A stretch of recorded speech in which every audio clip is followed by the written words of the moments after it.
Assalamualaikum warahmatullahi wabarakatuh. Di sini saya Muhammad Arahmaini, absen 22 kelas 10 TKJ 2. Saya ingin mempresentasikan ujian saya. UTS pemrograman situs web, accessibility dan semantik HTML untuk membuat website berita yang ramah bagi pengguna tunanetra. Struktur HTML 5, semantik header untuk judul utama, main berisi artikel dan artikel, exit untuk konten tambahan atau related, section untuk komentar, footer untuk hak cipta. Contoh area atributes, area label, memberi deskripsi singkat, tombol atau icon agar screenreader paham. RDE navigation, menandai menu navigasi. Area left bullet agar screenreader membaca. Update komentar tanpa mengganggu pengguna.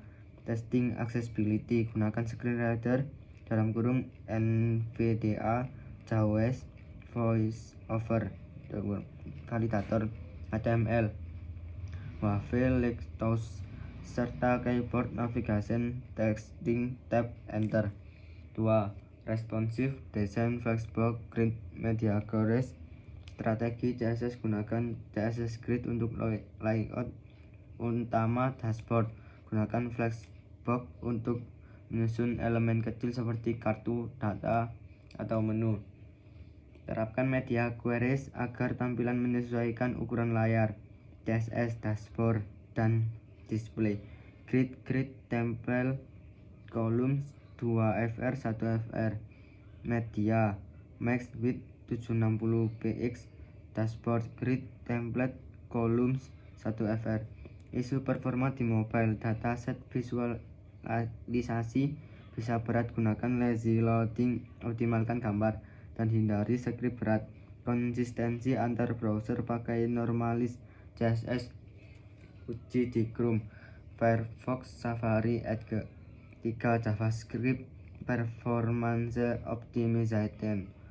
Potensi bottleneck, render 10.000 record langsung membelakang browser. DOM manipulation berulang lambat. Strategi optimasi, gunakan pagination atau infinite scroll, virtual DOM atau windowing.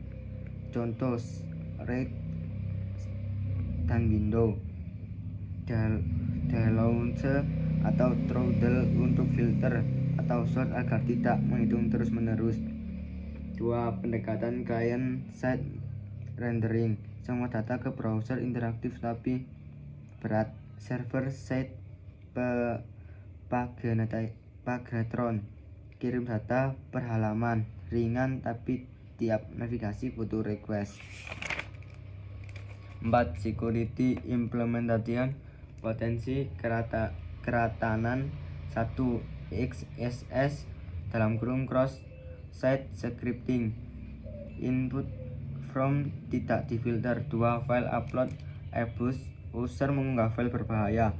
3. SQL injection, query tidak aman. Solusi 1. SKP dan validasi input, gunakan sanitizer. 2. Batasi type file (misalnya hanya JPG, PNG, dan PDF), dan scan file. 3. Gunakan prepared schematis atau ORM untuk query database. Autentikasi dan otorisasi, gunakan JWT atau session hatching password (BRIPT atau ANGAN 2), dan role based access control untuk memastikan file hanya bisa diakses pemiliknya. 5. API integration dan asynchronous programming, strategi ambil data dari 3 API cuaca, gabungkan ke format unified forecast. JavaScript Essence function get weather, try cost, API 1, API 2, API 3. Await promise L fetch URL 2, dan rf JSON fetch URL 1, dan jr JSON fetch URL 3, dan JSON return combine data. API 1, API 2, API 3. Catch Corner error fetching API, R. Pendekatan ACNC, callback cepat tapi rawan callback hell, promise lebih rapi bisa kaining dan error handling, gunakan try catch validasi data API, cek file kosong gunakan fallback default kesimpulan, menekankan akredibilitas responsive design, optimasi performa keamanan serta integrasi API asinkron. Semua solusi mengikuti best practice web development modern. 2. UTS keamanan jaringan. 1. Security Policy Analysis (BYOD Policy). Kelemahan kebijakan sekarang hanya mengandalkan password dasar, mudah ditembus dengan brute force atau credential stuffing. Antivirus saja tidak cukup untuk deteksi malware modern. Tidak ada network maintenance atau perangkat karyawan langsung terhubung ke jaringan internal. Solusi comprehensive network segmentation, pisahkan jaringan BVOD Quest VLAN dari jaringan inti perusahaan. Authentication, terapkan multi-factor authentication (MFA). Contoh password plus biometrik atau token. Data protection, enkripsi data di perangkat gunakan MDM (mobile device management). Untuk remote write, jika perangkat hilang. Productivity, gunakan VPN dengan split tunneling agar akses bisnis aman tanpa mengganggu akses pribadi. 2. Threat modeling hybrid cloud, potensi ancaman data in transit sniffing, mid-M attack pada koneksi cloud, data adness, pencurian data distract cloud. API security, serangan DDoS atau injection pada API, misconfiguration bucket cloud terbuka, penilaian risiko. Contoh kuantitatif, likelihood tinggi plus impact tinggi, data breach atau skor 9/10, likelihood sedang plus impact tinggi, API DDoS, skor 7/10. Kontrol keamanan, TLS 1/3 untuk enkripsi data in transit, data at rest dienkripsi AES-256, API gateway dengan rate limiting plus WAF, cloud posture management atau CSPM untuk deteksi misconfiguration. 3. Firewall arsitektur healthcare, desain multi zone 1 internet web app firewall (proteksi aplikasi web pasien), zone 2 DMZ (server publik), zone 3 internal network, rekam medis data pasien dilindungi next gen firewall dengan IDS atau IPS. Zone 4 IoT medical device, dipisahkan VLAN khusus plus firewall stateful. Zone 5 GWAS plus WiFi isolated network, tidak boleh akses ke internal. Traffic protection, north-south traffic (dari luar ke dalam), difilter where NFST. West traffic antar server internal dipantau mikrosegmen, Cation dan IPS. Alasan menjaga kepatuhan HIDAA atau standar kesehatan, mencegah malware menyebar lewat IoT. 4. Authentication System Evaluation System A, Radius plus SMS 2FA, Pro mudah implementasi, kontra SMS, rentan SYN, swab and phishing. Sistem B 0out 2.0 plus FIDO 2 biometrics, Pro sangat kuat biometrik plus hardware key, skalabilitas tinggi, cocok untuk modern APPS. Kontra butuh perangkat pendukung sistem C, Kerberos plus smart card. Pro aman untuk LAN, sudah matur. Kontra kurang fleksibel untuk hybrid cloud. Rekomendasi sistem B dalam kurung 0 out 2.0 plus FIDO 2 karena aman terhadap serangan modern, scalable untuk user friendly, cocok untuk critical infrastruktur. 5. Incident response scenario. Airplane 1. Identification analysis IDS log konfirmasi expiration. 2. Conarment block koneksi server ke IPsync isolate server. 3. Irrigation hapus malware patch vulnerability. 4. Recovery restore dari backup bersih, monitor ketat. 5. Lesson learned update play bokir training team forensic investigation analisis log firewall dan IDS untuk cari attack vector. Dalam kurung misalnya instalasi credentials, paket capture untuk cek jenis data keluar, cari persistence mechanism dalam kurung rootkit atau jackdoor. Remediation implementasi DIP lebih kuat dengan TLS inspection, zero trust model, less privilege, continuous monitoring, CM UEBA.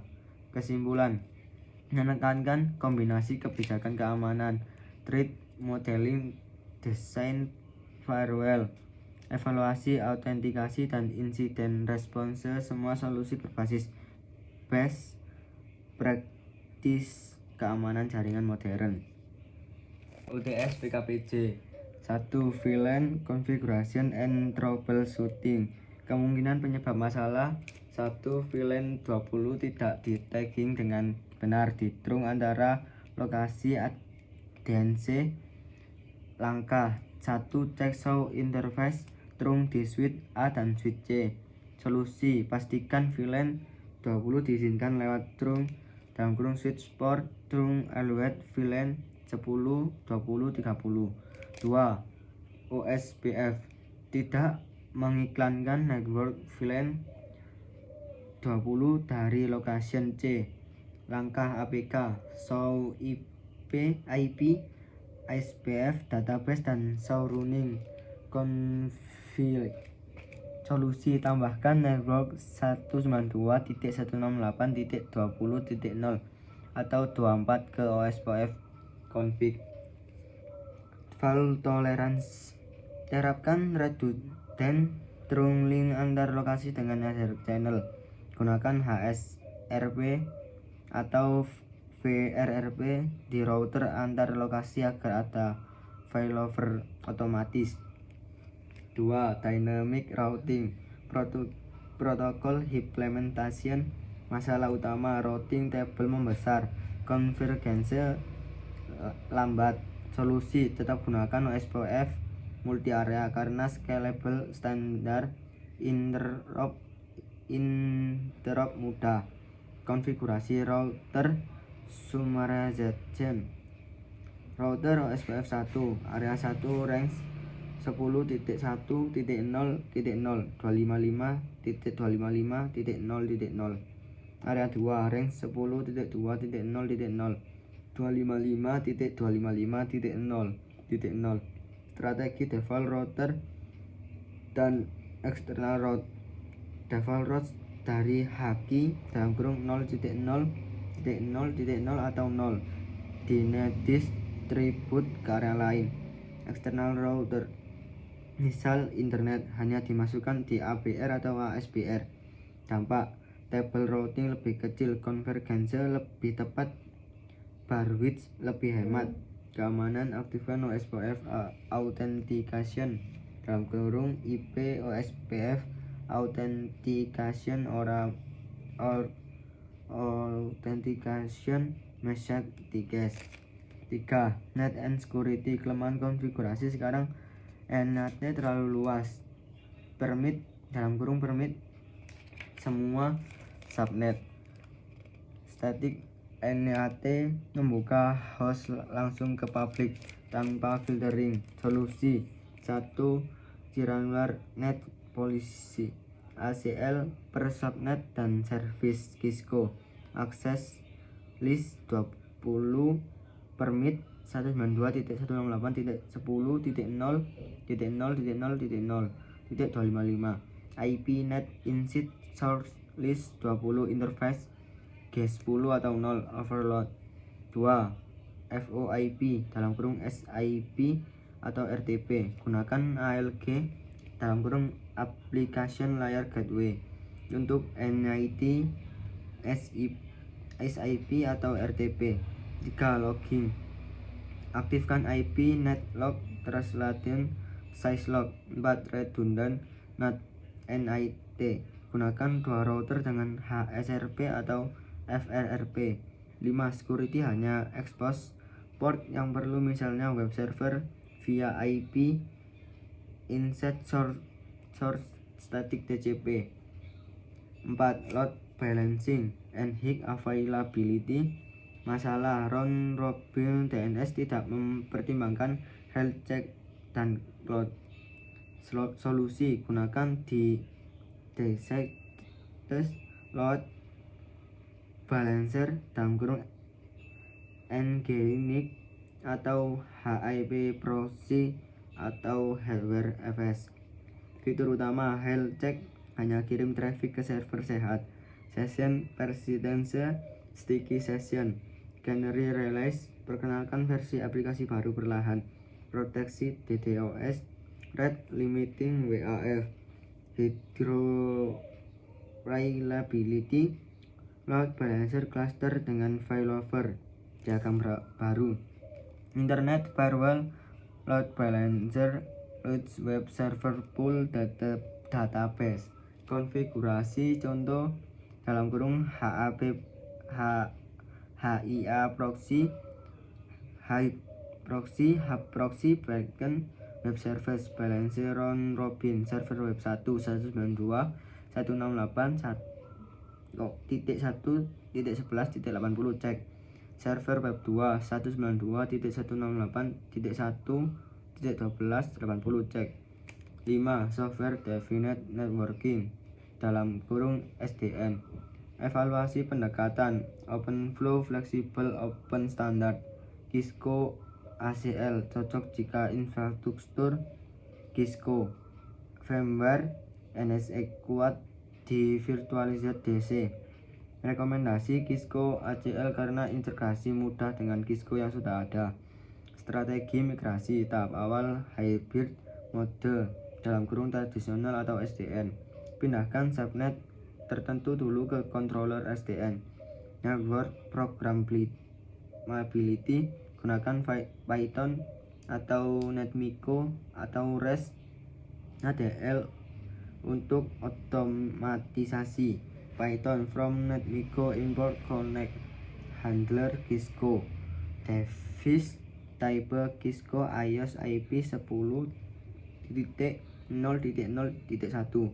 Username admin, password 1234.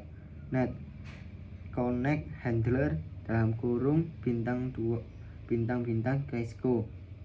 Net send command show IP invite. Net send config set integrate atau 1. Desk connected to server 1. Keamanan SDN. Amankan komunikasi controller suite (TLS). Role based access control di controller. Testing. Uji di lab kecil dulu, gunakan traffic generator lalu implementasikan bertahap. Kesimpulannya, menekankan troubleshooting, VLAN, desain OSPF multi area, NIT aman, load balancing HA, serta strategi SDN.